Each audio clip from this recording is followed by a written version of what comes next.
نہیں، ایک کیا وہ جو بنیادی ہوتا ہے وہ کیا کہلاتا ہے؟ نہیں، جب آپ دیتے ہیں پی ایچ ڈی کے لیے درخواست تو آپ کو پہلے کیا ہے؟ استاد رہنما، پھر اس کے بعد 2 استاد مشاور، اور پھر اتنا بڑا پورا کیمپ جو ان تینوں کی، چاروں کی اور آپ کی گردن پکڑے رہتا ہے،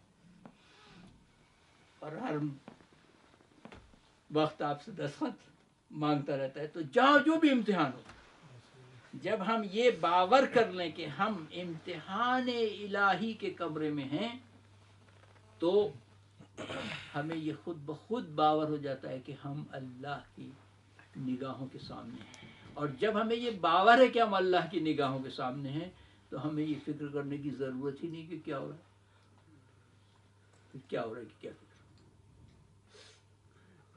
وہ جانے اور اس کو کام جانے.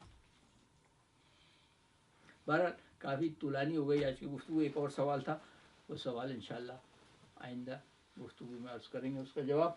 وآخر دعوانا الحمد للہ رب العالمین. اللهم اخرجنا من ظلمات الوهم واكرمنا من نور الفهم. اللهم افتح علينا ابواب رحمتك وانشر علينا خزائن علومك برحمتك يا ارحم الراحمين. اللهم ارزقنا توفيق الطاعة ووجه المعصية وصدق النية وعرفان الحرمة واكرمنا بالهدى والاستقامة يا ارحم الراحمين. اللهم صل على محمد وآل محمد. اللهم كن لوليك الحجة ابن الحسن صلواتك عليه وعلى آبائه في هذه الساعة وفي كل ساعة وليا وحافظا وقائدا وناصرا ودليلا وعينا حتى تسكنه أرضك طوعا وتمتعه فيها طويلا برحمتك يا أرحم الراحمين. اللهم اصلح كل فاسد من امور المسلمين بفرج وليك حجة ابن الحسن العسكري صلواتك عليه وعلى آبائه اجمعين برحمتك يا ارحم الراحمين وبحق محمد واهل بيته الطيبين الطاهرين. درود بھیجو.